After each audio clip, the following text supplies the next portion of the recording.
Hello guys, butterfly love के एक और नए एपिसोड में आपका स्वागत है। तो जल्दी से लाइक से सब्सक्राइब ठोक दो। अगर इस एपिसोड को आप पहली बार देख रहे हो तो इसके पिछले एपिसोड को जाके आप देखो, जाके प्लेलिस्ट चेक करो, आपको सारे एपिसोड मिल जाएंगे।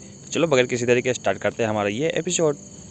प्रिंसेस जू डिसाइड करती है कि वो रूही को जाके देखेगी, क्योंकि वो कहाँ पर है और क्योंकि उसे पता होता है कि वो कहाँ पर है। तो वो जल्दी जल्दी अपने वो प्लेस को छोड़कर मिलने के लिए आ जाती है कि रूही और चैंग किस हालत में है, और रूही जो है वो अभी जिंदा है या फिर उसके साथ भी वही सब हुआ है जो बाकी बटरफ्लाई मॉन्स्टर के साथ हुआ है। तो जल्दी जल्दी में आ ही रही थी कि वो चैंग को आवाज़ लगा ही रही होती है, तभी उसके हस्बैंड जो होते हैं मार्कस, वो पीछे आ जाते हैं और मतलब कि वो उसका पीछा ही कर रहा होता है। और जैसे वो उसका नाप लेने जाती है, उसे उसके मुंह को दाब कर उसे चुप करा देता है। चैंग को भी एक पल को लगता है कि जैसे कोई सी ने मुझे आवाज़ लगाने की कोशिश की है, लेकिन वो कुछ समझ नहीं पाता है कि वहाँ पर प्रिंसेस जूहू आई हुई थी। फिर उसके बाद मार्कस प्रिंसेस जूहू से पूछता है कि आकर आप छुप छुप के यहाँ पर क्या कर रही हो। तो वो बोलती है कि मैं जानती हूँ कि तुम मतलब रूही जो है उसे कैद करने वाले हो, क्योंकि मैं जानती हूँ कि वो एक बटरफ्लाई मॉन्स्टर है, लेकिन मैं तुम्हें उसे कैद करने नहीं दूंगी। क्या तुम उसे मारना चाहते हो? तो वो बोलता है कि क्या आप मुझे सच में रोक सकती हो? तो वो बोलती है नहीं, मैं तुम्हें रोक तो नहीं सकती, लेकिन तुम एक बार उन लोगों को देखो। अब वो बटरफ्लाई मॉन्स्टर नहीं रही है, उसका एक परिवार हो चुका है। वो कितनी ज़्यादा खुश दिख रही है, वो कभी दूसरे को कोई हानि पहुंचा ही नहीं सकती है। तो आप उसे ऐसा करने की कोशिश भी क्यों कर सकते हो, मतलब ऐसा सोच भी कैसे सकते हो? ऊपर से वो आपके भाई की वाइफ है, और उससे भी बड़ी बात है कि जो रूही है वो प्रेग्नेंट है, तो उसके घर में एक बच्चा पल रहा है, तो आप उसे भी कैसे हानि पहुंचा सकते हो? तो इतना बोलना ही था कि मार्कस को ये बात तो पता नहीं होती है कि जो रूही है भाई वो लिटरली प्रेग्नेंट है, क्योंकि कोई भी बटरफ्लाई मॉन्स्टर प्रेग्नेंट तो हो ही नहीं सकती है। तो वो समझ जाता है कि वो भाई अपनी रूही जो है वो भी एक डिफरेंट तरह की बटरफ्लाई मॉन्स्टर है, और वो इंसान बनने की कितनी कोशिश कर रही होगी। तो उसके बाद वो मतलब एक पल को तो वो खुशी हो जाता है अपने भाई चैंग के लिए कि उसकी वाइफ जो है वो प्रेग्नेंट है, और शौक भी अलग से होता है कि क्या रूही प्रेग्नेंट है, इस बारे में तो मुझे पता ही नहीं था। तो ये सब बोलने के बाद प्रिंसेस जू बोलती है कि आखिर वो देखो, वो लोग कितनी ज़्यादा खुश दिख रहे हैं, उन्हें दुनियादारी से कोई मतलब नहीं है। काश मेरा पति भी इस तरह का होता, मुझे भी इस तरह का प्यार कर रहा होता है। तभी वो अपना वो देख रहा था, क्या बोल रही है इसका पति, तो मैं ही हूँ क्या, ये मुझे ताने मार रही है? तो उसके बाद वो बोलती नहीं, मैं आपको ताने नहीं मार रही हूँ, आप मेरे हस्बैंड हो और मैं आपसे बहुत प्यार करती हूँ। तो पर आप क्या मुझसे वादा कर सकते हो कि आप रूही को कोई तकलीफ़ नहीं पहुँचाओगे? तो मैं यहाँ से चली जाऊँगी। उसके बाद मार्कस भी अब उसकी बातों में आ जाता है, क्योंकि अब वो रूही प्रेग्नेंट थे, तो भाई वो लिटरली उससे नुकसान पहुंचा भी नहीं सकता है। तो वो उसकी बातों में आ ही जाता है, और वो बोलती है कि ऐसे नहीं, मुझे पिंकी प्रॉमिस करना होगा। तो वो बोलने लगती है, मतलब मार्कस जो है भाई उतना बड़ा, मतलब अब जैसे आपने अभी तक पिछले एपिसोड में देखा होगा, वो एकदम खड़ूस सा एक शासक होता है भाई, मतलब एक सैनिक होता है, वो इस तरह की चीज़ें नहीं जानता है। लेकिन अपनी प्रिंसेस जूहू तो भाई कितनी नटखट है, वो उसे पिंकी प्रॉमिस ले लेती है, बोलती है कि आप उसे कभी नुकसान नहीं पहुंचाओगे। तो मार्कस भी वादा करता है कि ठीक है भाई, मैं उसे मतलब कोई नुकसान नहीं पहुंचाऊंगा। ये तो बहुत अच्छी वाली बात है, क्योंकि मुझे डर था कि मार्कस कुछ ना कुछ प्रिंसेस मतलब रूही के साथ कुछ ना कुछ करेगा, तो मुझे अच्छा नहीं लगेगा। तो वो वादा तो उसे ले लेती है, और मुझे काफ़ी अच्छा लगता है इस बात को। उसके बाद मार्कस उसे अपने साथ, मतलब प्रिंसेस जू को अपने साथ लेके चला जाता है। तो रात होते ही अपनी रूही जो है उल्टियाँ करना स्टार्ट कर देती है, क्योंकि आपको पता है इसी कंडीशन में उल्टियाँ होती हैं। तो यहाँ पर चैंग परेशान हो जाता है, बोलता है क्या हुआ, तुम्हारी सेहत तो ठीक है ना? तो वो बोलती है कि ऐसे कंडीशन में ये सब होता है, तुम्हें ये सब पता नहीं है। तो मार्कस यहाँ पर अपना चैंग जो होता है एक बहुत ही अलग सी बातें करता है, बोलता है कि कोई ऐसा तरीका है कि जिससे तुम्हें जितनी भी उल्टियाँ हो रही हो वो मुझे हो, तुम्हें ना हो सके, और साथ ही साथ तुम्हें जो बेबी को बर्थ देना, मतलब जो कठिनाइयों का सामना करना पड़ रहा है और पेन तुम्हें हो रहा, क्या वो मुझे मिल सकता है और तुम्हें राहत मिल जाए? तो वो हंसने लगती है, क्या तुम कैसी बातें कर रहे हो, ये तो लेडीज़ का मतलब ये तो आम हिस्सा होता है, ये तो उसे सभी को फेस करना पड़ता है, और ये चीज़ मेरी जो है वो तुम्हें कैसे मिल सकती है? तो वो बोलता है कि मैं ये बार बार तुम्हें उल्टियाँ करते हुए नहीं देख सकता, तो क्यों ना मैं भी तुम्हारे साथ उल्टियाँ करना स्टार्ट कर दूँ, इससे तुम्हें कंपनी मिल जाएगी और तुम्हें अच्छा भी लगेगा। तो वो बोलती है कि क्या तुम सच में मेरे साथ उल्टियाँ करोगे? हाँ अच्छा, देखो मुझे उल्टी आ रही है, करोगे तुम? तो अरे तुम नाटक क्यों कर रही हो? अरे मैं नाटक नहीं कर रही हूँ, मुझे सच में देखो उल्टी आ रही है, करोगे तुम? कैसे करोगे? तो वो लोग यहाँ पर बहुत हंसी मजाक का माहौल हो जाता है, क्योंकि चैंग जो है सच में उसकी बहुत केयर करता था। तो वो बस ये चाहता था कि कोई ऐसा व्यवस्था हो भाई, कोई ऐसा तरीका हो जिससे उसका जो दर्द है वो मुझे फील हो, ताकि उसे आराम हो, लेकिन ऐसा तो हो नहीं सकता है। और इस तरफ मार्केस और प्रिंसेस जूहू को लौटते लौटते काफ़ी रात हो जाती है, तो वो लोग एक गुफा में ही रात बिताने की कोशिश कर रहे होते हैं। तो ठंड काफ़ी ज़्यादा होती है, तो अब प्रिंसेस जूहू जो होती है उसे काफ़ी ज़्यादा ठंड लग रही होती है। उसकी हेल्थ भी ऐसी लगती है कि वो कुछ गड़बड़ हो रही होती है। लेकिन पॉइंट की बात तो ये होती है कि उसके पीरियड्स आए हुए थे। तो यहाँ पर मार्केस बहुत ज़्यादा डर जाता है, बोलता है कि क्या बात है। तो वो बोलती है कि कुछ भी नहीं है, ये नॉर्मल सी चीज़ें ये होती रहती हैं। तो मार्केस तो पहली बात तो समझ नहीं पाता है, लेकिन उसके बाद वो जब थोड़ा सा कहता है तो उसे समझ में आता है कि अच्छा ऐसा कुछ है क्या, मैं तुम्हारे लिए कुछ कर सकता हूँ। तो वो बोलती है कि क्या तुम मेरे लिए कुछ कपड़े लेके आ सकते हो। तो क्या तुम्हें ज़्यादा ठंड लग रही है? बोले नहीं, मेरे कपड़े ख़राब हो गए हैं। तो क्या तुम मेरे लिए कपड़े लेके आ सकते हो? तो लिटरली वो भी अब जैसा चैंग जैसा वो भी बन गया था, क्योंकि मुझे नहीं लग रहा था कि मार्केस चैंग की तरह दिखेगा, लेकिन वो तो उससे भी अच्छे तरीके से, मतलब भाई लिटरली वो एकदम उसी की तरह ही अपने प्रिंसेस जूहू का ख्याल रख रहा था। उसके लिए कपड़े लाता है, उसके गंदे कपड़े साफ़ करता है, और लिटरली वो भाई एकदम वो भी अब जोरू का गुलाम बन चुका है।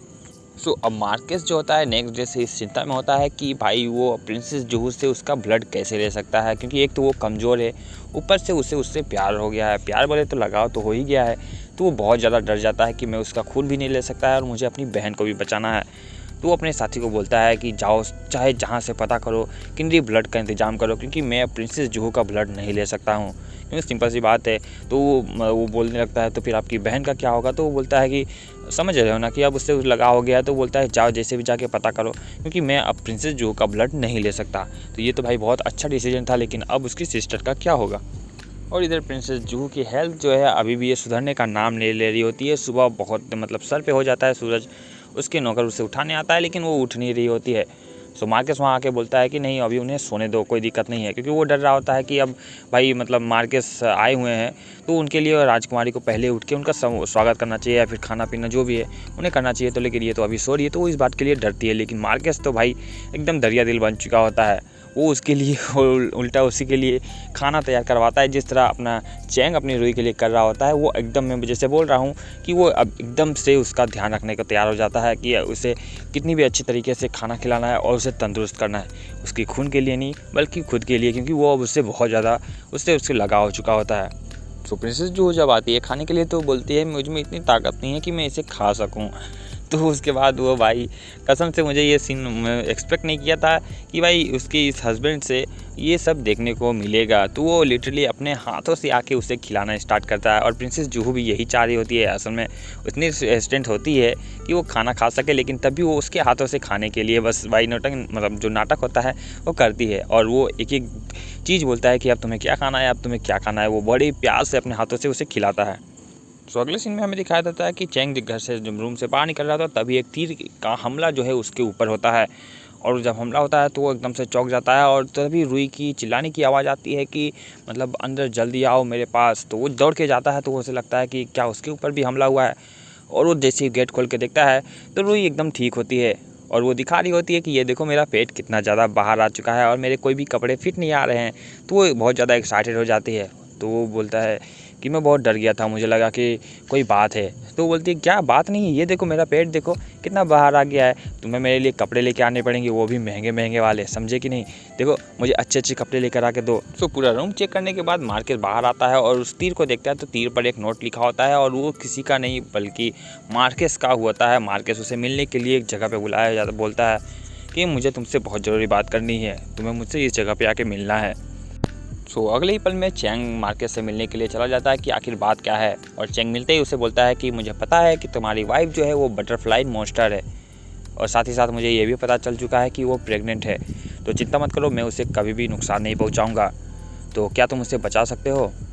तो ये बात सुनने के बाद चैंग को लगता है कि वो उसकी वाइफ की बात कर रहा है। तो वो बोलता है कि मैं कोशिश कर रहा हूँ। तो बोलता है कि मैं हमारी जो बहन है उसकी बात कर रहा हूँ, क्या तुम हमारी बहन को बचा सकते हो? सो एकदम शौक हो जाता है कि क्या हमारी बहन? और इस तरह प्रिंसेस जूहू जो होती है बगैर परमिशन के वहाँ पर पहुँच जाती है उसकी बहन के पास। तो उसका साथी जो होता है मार्केस का, वो बोलता है कि उन्होंने मना किया है आपका खून लेने से, अब वो आपका खून बिल्कुल भी नहीं लेंगे। लेकिन बात तो ये है कि किन्नरी ब्लड आपके अलावा और कहीं नहीं मिला मुझे। सो बोलती है कि मुझे चाहे जो हो जाए, मैं मार्केस की सिस्टर को बचाऊंगी, उसके लिए चाहे मुझे कितना भी खून देना पड़े। तो वो बोलता है कि आपका चेहरा वैसे ही इतना पेल, मतलब वो होता है ना कि सूखा सूखा सा लग रहा है, तो अगर आपने ये किया तो हो सकता है कि आपको भी कुछ हानि पहुंच जाए, आपकी भी जान जा सकती है, कि आपका खून कम हो जाए। तो लेकिन वो बोलती है कि चाहे जो हो जाए मुझे अपना खून इसे देना ही पड़ेगा मार्केस के लिए। लेकिन ये सब बातें वो कर ही रही होती है कि तभी मार्केस और चैंग दोनों आ जाते हैं, क्योंकि चैंग को यकीन नहीं होता है कि हमारी बहन जो है वो अभी भी जिंदा है, क्योंकि वो उसके सामने ही जल के मरी हुई थी। सो चैंग जैसे ही आता है, देखता है, बोलता है ये तो सच में हमारी बहन है, पर मैंने तो उसे देखा था कि वो हमारे जो पिता ने खुद ही मारा था उसे, अपने हाथों से उसे ज़िंदा जलाया था। तो यहाँ मार्कस बोलता है कि हाँ मुझे पता था कि तुम किंडरी ब्लड लाने के लिए गए हो अब हमारी बहन को बचाने के लिए, लेकिन बहुत ज़्यादा देर हो जाने की वजह से मैंने अपनी बहन की बॉडी को स्विच कर दिया था।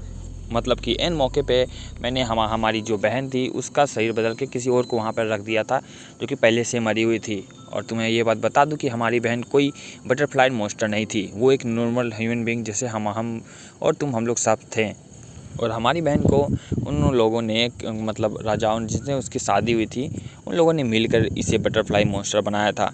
असल बात ये थी कि वो जो राजा थे, सबसे पहले आपने स्टोरी सुना होगा तो आपको मैंने बताया था कि सबसे पहले वो लोग प्रिंसेस जूहू से शादी करना चाह रहा था ताकि उसके किंडरी ब्लड का यूज़ कर सके। लेकिन प्रिंसेस जूहू उस समय काफ़ी ज़्यादा छोटी थी, तो उसकी जगह पर हमारी बहन ने अपना बलिदान दे दिया था कि वो उससे शादी मतलब राजा से शादी की थी। और राजा से शादी करने के बाद जब राजा को पता चला कि भाई इसके पास तो किंडरी ब्लड है ही नहीं, तो गुस्से में उन्होंने उसे बटरफ्लाई मॉन्स्टर में कन्वर्ट कर दिया।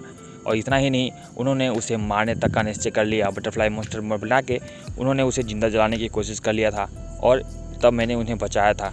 सो यहाँ प्रिंसेस जूहू भी ये सब बातें सुन रही थी, क्योंकि ये सब जो हो रहा था उन्हीं के वजह से हो रहा था। तो प्रिंसेस जूहू बोलती है कि इसका मतलब ये सब चीज़ें जो हुई है वो मेरी वजह से हुई है, इनकी बहन जो है वो भी मेरे वजह से बटरफ्लाई मॉन्स्टर बनी है, वही उन्हीं की वजह से मारी गई थी। तो वो ये सब बातें सोचने लगती है।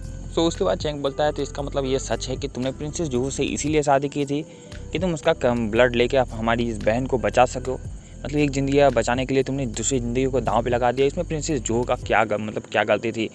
तो वो उसके ऊपर गुस्सा होकर उसे एक मारने तक लगता है। लेकिन वो बोलता है कि मेरे पास और कोई उपाय नहीं था, अगर मैं प्रिंसेस जूहू से शादी नहीं करता तो वो राजा जो थे वो फिर से जो है इस बार प्रिंसेस जूहू से शादी करते किंडरी ब्लड के लिए, समझे कि नहीं। और यहाँ ये सब बातें, मतलब भाई इनकी फाइट शुरू हो गई थी और प्रिंसेस जूहू जो है इन सभी का वह कारण जो है अपने आप को मानी थी कि ये जो हो रहा है सब मेरे वजह से हो रहा है। सो अगले दिन से प्रिंसेस जूहू जो होती है वो मार्कस से एकदम दूर दूर रहने लगती है, बहुत उखड़ी सी बातें करने लगती है, क्योंकि वो सभी चीज़ों का जिम्मेदार अपने आप को मानती है। सो उससे खाने के लिए बोलता है कि आपको क्या क्या पसंद है बताओ, लाओ मैं आपको खिला देता हूँ। तो वो मना करती है, बोलती है कि नहीं मैं खा सकती हूँ। वो अपने हाथों से खाने लगती है। उसके बाद वो बोलती है, मतलब उसका नौकर आके बोलता है कि मैडम मैंने आपका मालकिन जो है आपका जो रूम है मैंने दूसरी जगह तैयार कर दिया है। तो मार्कस बोलता है क्या बात है, तुम मतलब हमारे सामने जो साथ में रहते थे अभी क्या हुआ, तुम अलग रूम में जा रही हो? तो वो बोलती है कि नहीं मेरा स्वास्थ्य ठीक नहीं है इसलिए मैं अपने दूसरे रूम में जा रही हूँ। और ऐसा बोल के वो वहाँ से जाने लगती है। तो उसका सर्वेंट भी पूछता है क्या बात है, आपका और सर के बीच में सब कुछ ठीक है ना? लेकिन वो कुछ भी नहीं बताती है। लेकिन यहाँ मार्कस बहुत ज़्यादा उदास हो जाता है कि यार ये प्रिंसेस जूहू को क्या हो गया, ये इतने अजीब से बिहेव क्यों करने लगी है। सो इन सब चीज़ों का जिम्मेदार मानते हुए वो फिर से रुई और चैंग के पास आके सारी बात बताती है कि उस दिन मैं वहीं पर थी और मैंने सारी बातें सुन ली थी। ये सब चीज़ें जो हो रही है मेरी वजह से हो रही है, मेरी वजह से तुम्हारी बहन की ऐसी इस कंडीशन में गई थी। तो चैंग यहाँ पे बोलता है इसमें तुम्हारी कोई भी गलती नहीं थी। तो वो चैंग को समझाते हैं कि प्लीज़ आप मेरे पति से, मतलब भाई उससे गुस्सा मत हो, अपने भाई से इतना गुस्सा मत हो। वो जो कर रहे थे अपनी बहन के लिए ही कर रहे थे, उन्होंने कभी मुझसे फोर्स नहीं किया इस ब्लड के लिए, या फिर कभी मुझे दबाव नहीं डाला है। मैं जो कर रही थी अपनी मर्ज़ी से कर रही थी। तभी वो बोलता है कि नहीं वो जो कर रहा था वो गलत कर रहा था, वो एक ज़िंदगी बचाने के लिए दूसरी ज़िंदगी को दांव पे लगा रहा था। तभी वो एक किंडरी ब्लड का सैंपल जो है निकाल कर वो भाई वो उसे देती है और बोलती है कि मतलब चैंग को देती है और बोलती है कि चैंग अब मुझसे, मतलब मार्कस जो है मुझसे मेरा ब्लड किंडरी ब्लड जो है वो नहीं लेंगे, मुझे पता है अपनी बहन को भले ही मरने दे देंगे। तो आप प्लीज़ ये जो मेरा ब्लड है आप उन्हें दे देना और बोलना कि आपने कहीं और से किंडरी ब्लड की व्यवस्था की है। तो ये इस बात को चैंग बहुत ज़्यादा गुस्सा हो जाता है कि बोलता है कि ये तुम क्या कर रही हो, तुमसे किसी ने मांगा है तुम्हारा ये ब्लड, तुम जानती हो ये तुम्हारा ब्लड कितना ज़्यादा इंपॉर्टेंट है। चैंग उसको फिर से बोलता है कि मैं किसी और की ज़िंदगी बचाने के लिए किसी दूसरी ज़िंदगी को मैं तबाह नहीं कर सकता, ठीक है? तो दोबारा इस तरह की हरकत करने की कोशिश मत करना और ये ब्लड जो है मैं उसे कभी भी नहीं दूंगा। तो ये बात करके वो लोग थोड़े से आपस में बहस करने लगते हैं। तभी रुई बोलते हैं बस करो ये सब बातें, चलो थोड़ा खाना वाना खा लो, ये सब बातें होती रहेंगी। रात होते ही रुई और प्रिंसेस जूहू अपने बेबी के बारे में रुई के बेबी के बारे में बात कर रहे होते हैं और रुई बोल रही होती है कि जल्दी मैं तुम्हें एक नन्हा सा प्यारा सा बेबी दूंगी जो इसका ख्याल तुम्हें ही रखना पड़ेगा और वो समझ रहे हो ना, उसे तुम्हें ही बड़ा करना पड़ेगा, बहुत सारा प्यार देना पड़ेगा। और ये सब बातें करते हुए उनकी रातें बीत जाती हैं और सुबह होते ही रुई के चेहरे थोड़े से सूज जाते हैं, फूल जाते हैं, तो उसे थोड़ा सा बुरा लगता है। वो चेंग के आने से सामने से आने से शर्माती है, बोलती है कि देखो ये सब क्या हो रहा है, मैं ये सब प्रेगनेंसी की वजह से हो रहा है, मैं तुम्हें उतनी अच्छी नहीं लग रही होंगी, मैं बड़ी ही बदसूरत लग रही हूँ, है ना। तो वो बोलता है कि ऐसा कोई भी बात नहीं है, ये सब प्रेगनेंसी की अवस्था में होता है, तुमने ही मुझे बोला था ना, और मुझे इससे कोई फ़र्क नहीं पड़ता है। तो उल्टा वो उसका और अच्छे तरीके से मेकअप करता है, बोलता है ये देखो तुम एकदम पहले की तरह लग रही हो ना। रुई अब बहुत ज़्यादा खुश हुई होती है क्योंकि अब लगभग 1 मंथ ही बचा हुआ था। तो वो चेंग को बोलती है कि अब बस 1 ही मंथ की बारी है, मैं तुम्हें बहुत बड़े वाला सरप्राइज़ देने वाली हूँ। रुई कहती है कि अगर मेरी बेबी को अपनाने का नाम नहीं लिया होता तो मैं बहुत दुखी हो जाती, मैं पूरी तरीके से टूट जाती, तुमने इस बेबी को अपना के मुझे बहुत ज़्यादा खुश किया है। तो चेंग बोलता है कि मैं तुम दोनों से ही उतना ही प्यार करता हूँ, ठीक है, तो जितना इंतज़ार तुम्हें उस बेबी का है उतना इंतज़ार मुझे भी है। उसके बाद वो उसे एक शॉल देता है और बच्चे के बेबी पे उसके पेट पे रख के बोलता है कि बच्चे को कोल्ड ठंडी नहीं लगनी चाहिए, उसका ध्यान रखो और उससे ज़्यादा खुद का भी ध्यान रखो। और ऐसा बोल के वो बाहर निकल जाता है। तो रुई बहुत ज़्यादा खुश होती है, बोलती है बस 1 महीने का समय बचा हुआ है। लेकिन बाहर आते ही चेंग पूरी तरीके से बदल जाता है और बोलता है कि बस 1 ही महीना बचा हुआ है, अब बारी है तैयारी करने की। तो ये किस तैयारी की बात कर रहा है वो आपको भी पता है क्योंकि वो उस रुई को खतरे में नहीं डाल सकता है। तो देखो अब चेंग क्या करने वाला है, अब रुई के लिए या फिर रुई को बचाने के लिए।